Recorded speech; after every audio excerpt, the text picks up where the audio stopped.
Well, restrictions will ease in New South Wales this week after another day of no new local coronavirus cases. Reporter Ashley Raper is in Sydney and joins me now. Ash, can you take us through the changes?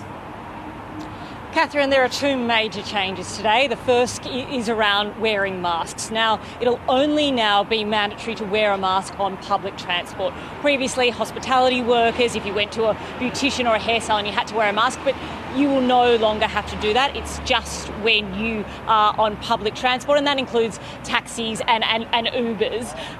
But their recommendation from the government is to still, in certain settings, it would be advised to wear a mask. Now, the other rule that's changed is the one person per 4 square metre rule. In venues like pubs and clubs and most settings other than gyms, it'll now be one person per 2 square metres. So obviously that'll be very welcome for a lot of businesses here in New South Wales. Now, the Premier Gladys Berejiklian said these new rules will come into effect on Friday.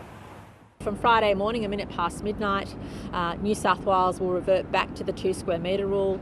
New South Wales will advise that only public transport is compulsory for mask wearing, and that includes taxis and Ubers.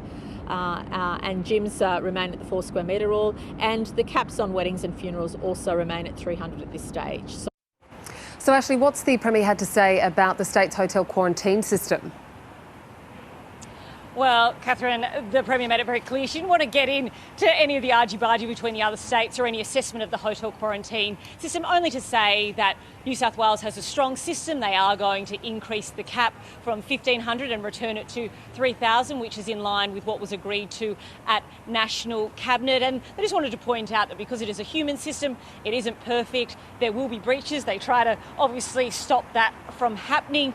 The Premier did want to point out, especially to Victoria, that's not increasing their cap, that the New South Wales takes in about everybody that they take in, all the passengers from overseas, about 45% come from other states. But Gladys Berejiklian made it clear that they're focused on their state. They didn't want to get into a debate about who has the gold standard or the better system, that they believe here in New South Wales what they're doing is working well, and they review it all the time. Catherine. Ashley Raper, many thanks for joining us.